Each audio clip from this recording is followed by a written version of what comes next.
Hello, stargazers. Today is January 10th, 2025, and the month is getting off to quite the hot foot, as it were. So, since you are on YouTube watching this, I'm sure you're also seeing the images of the devastating wildfires that are burning out of control in Los Angeles County in California. And I thought a couple days ago, the first chance I've had to get around to it. I thought that some interesting astrological observations might be useful for you guys, right? So, the first thing is that fire, and literally scorched earth, the literal scorched earth, um, and the devastation that comes with losing your home, everything but your life in a fire is absolutely, completely, totally Plutonian. Because Pluto is that moment when you come to the very painful truth that all you have is you, and whatever you have in here to work with, that's what you got in life. And nothing will drive that point home like losing your home in a fire, right? Because everything's gone. Your footprint on the earth, your memories, your mementos, your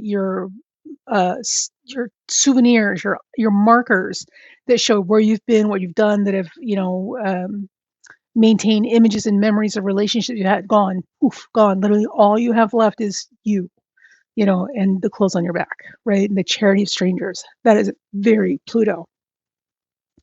So the other thing is that Pluto, fire is the great equalizer. Fire does not care about your social status. Money will not help you. You can't use your $100 bills, dollar baby. You can't use your $100 bills to put out a fire, right? The best you can do maybe is fan it, and even then they'll catch fire. Like, it's not helpful.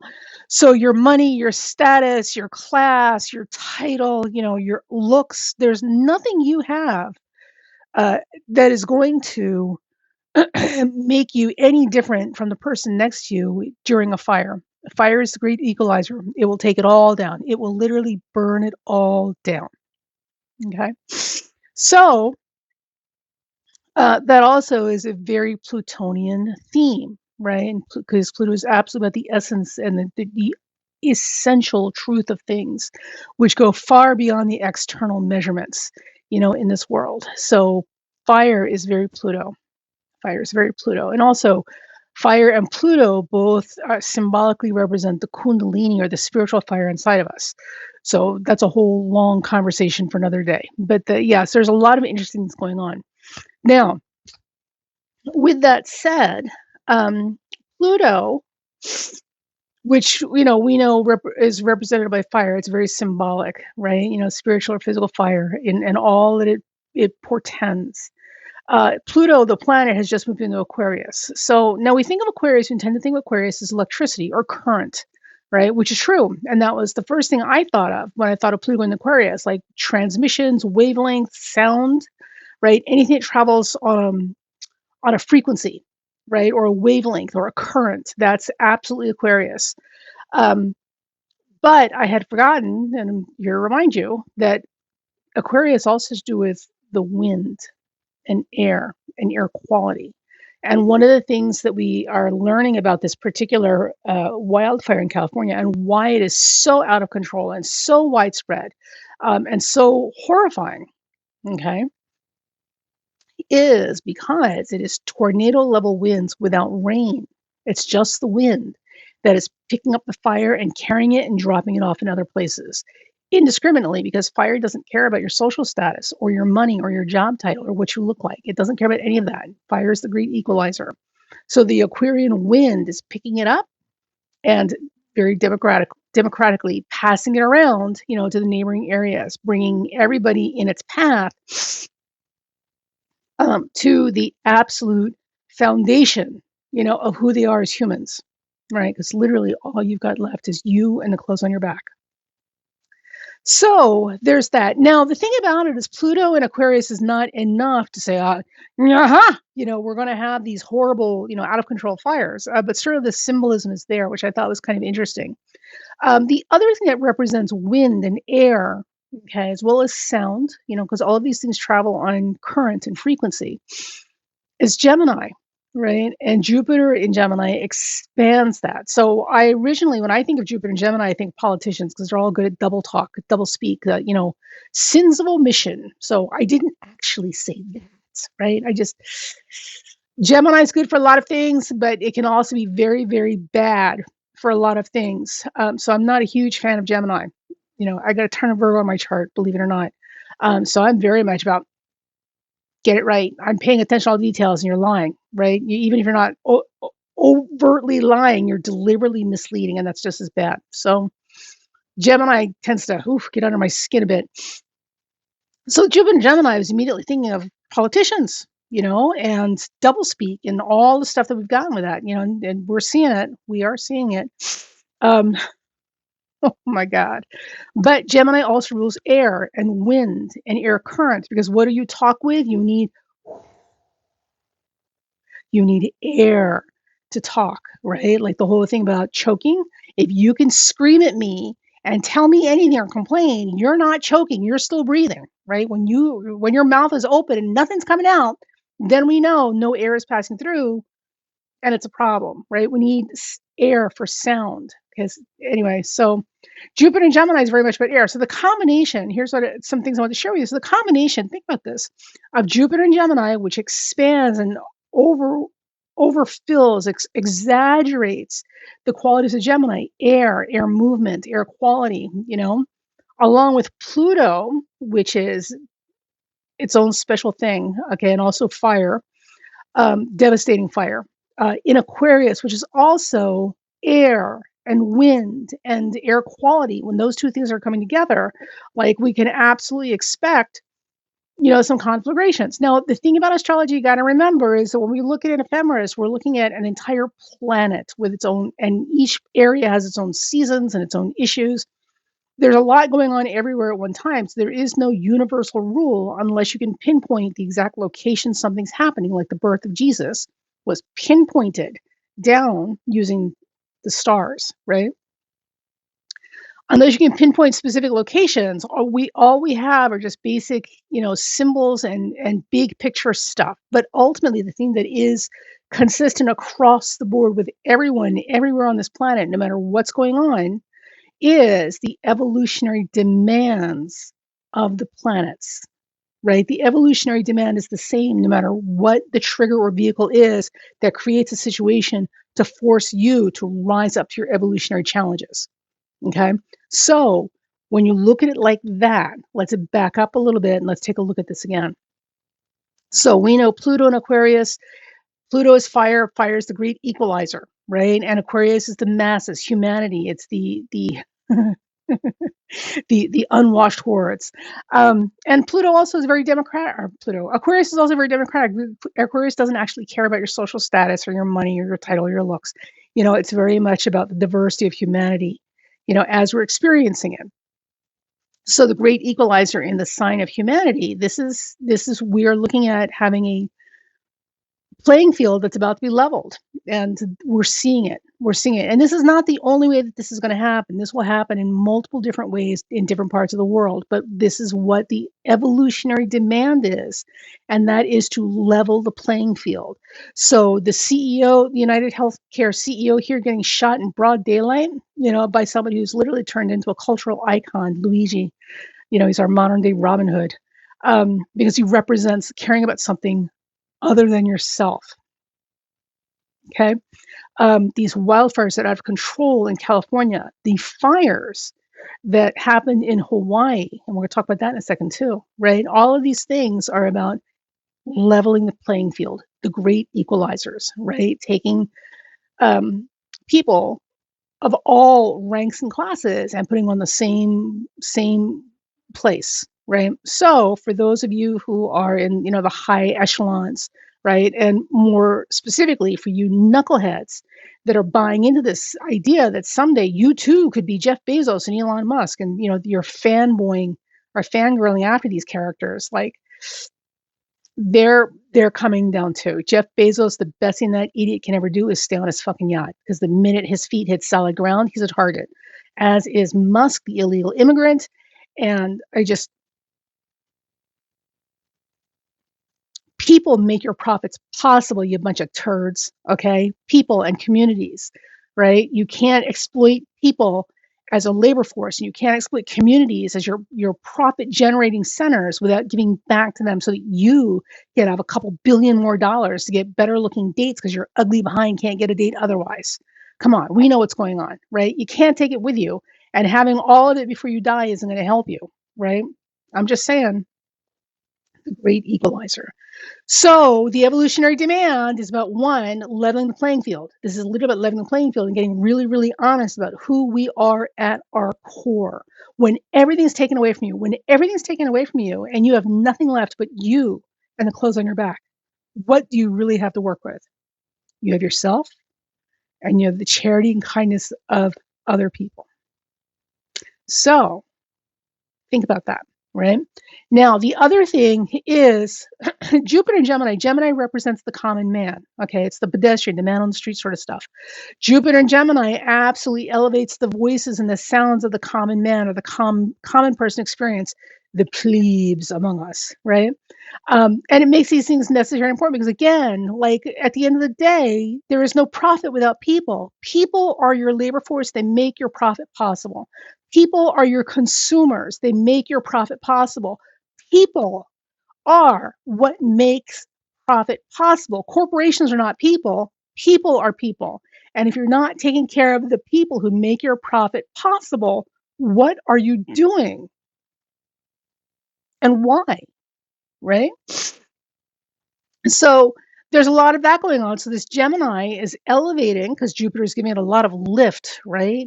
Elevating the common person experience, hence the rise of unions and labor bargaining finally coming back, right? And the people, the average man on the street person, having more voice and more broadcastability about his experience or her experience and why that's important. And it's very important that we all kind of watch this.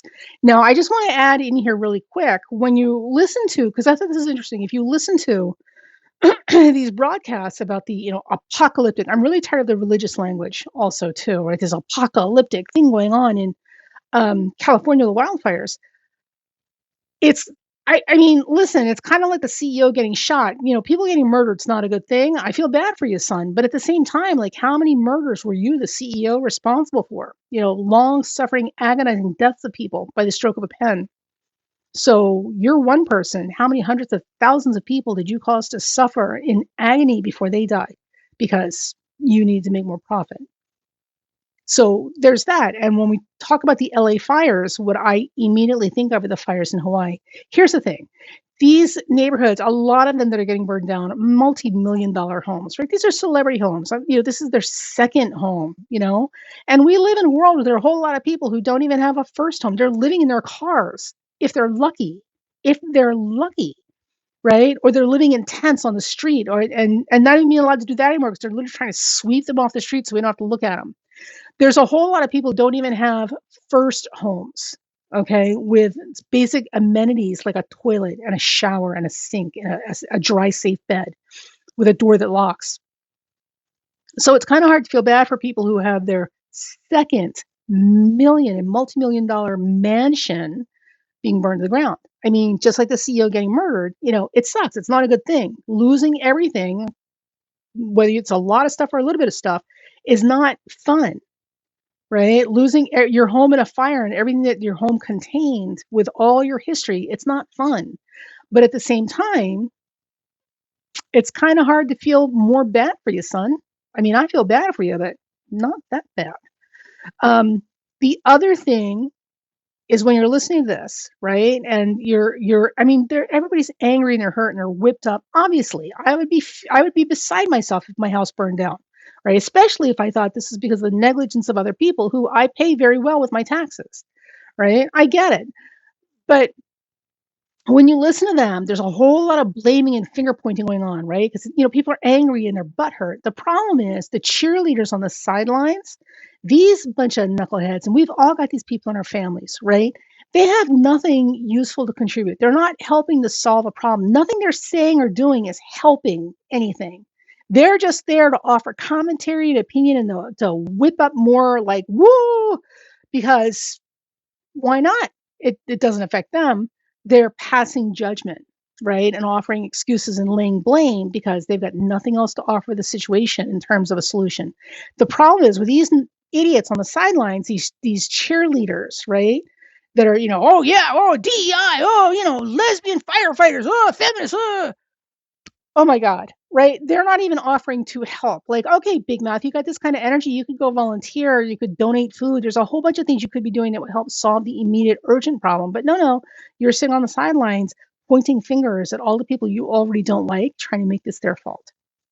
Okay. So the thing about it is you gotta keep this in mind because we all do this. I've done this. Other people have done this. This is what we do. Comfort allows you to be judgmental. Comfort is where judgment comes from.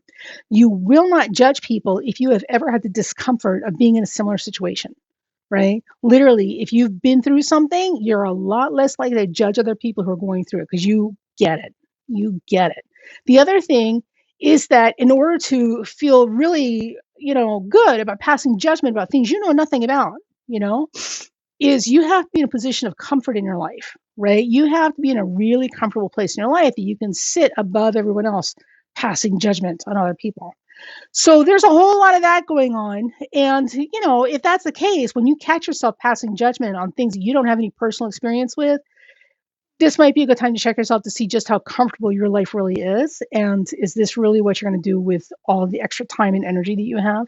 So, getting along with the people who have had their houses burned down are losing their minds, obviously for good reason. We've got a whole bunch of people on the sidelines who are using this as an opportunity to point fingers and blame, I swear to God, diversity or equity and inclusion, DEI policies. They're blaming the feminists. They're blaming the lesbian firefighters. They're blaming minority firefighters. They're blaming everybody that they already don't like because clearly it's their fault why this is so mismanaged. We haven't even gotten this under control yet and literally had time to sit down, take a breath, and do an autopsy of the situation. But they know, what happened. And based on what they know, right, they're making all this noise and making things worse. So when you hear people doing that, my best suggestion would be to say to them, listen, that's an interesting thought. So what are you doing to help? Are you donating food? Are you sending money? Are you volunteering? What exactly are you doing to help? The Red Cross is always looking for assistance, donations, and volunteers. You got all this time and energy to pass judgment. Are you doing anything to help solve a problem in the here and now? Yeah, thought so. Right. That usually shuts them up. And it should. It should. Because at the end of the day, nobody gives a damn about your opinion. What they want to see is what you're doing to help fix something. Okay. And right now, we don't know what happened. And we don't know how many multiple causes are involved because we haven't even had time to literally step back, take a breath, and do an autopsy. We're still actively trying to contain an unbelievable situation. So, while this is going on, the other thing to remember is that Neptune is in Pisces right now, and Neptune has been in Pisces for a while. God bless. Saturn has been in Pisces. And it's very much about accountability, right? And taking stock of ourselves and really getting honest with ourselves, right? And people, having their come to Jesus moment. So the thing about it is with Neptune and Saturn and Pisces, while it's still here, everything is very much about kindness and compassion and charity. We've been saying this over and over again, the spiritual golden rules, right? What are we doing to help other people? Because we can, okay? So this is a really important time for us to take a step back when we get a chance to breathe, right? And take a look at our situations. And also, while we're trying to do an autopsy, figure what went wrong and how to prevent this from happening again, but also look at other situations where we can have a greater depth of understanding having been through this. And here's what I'm saying. In Hawaii, and this is the reason I'm not feeling a whole lot of bad for the people in California right now. I feel bad for you, son, but not that bad. Because in Hawaii, people couldn't get off the damn island, literally burned to death in their cars. People were trapped in their cars on the highway because they couldn't get off the island as the island burned down.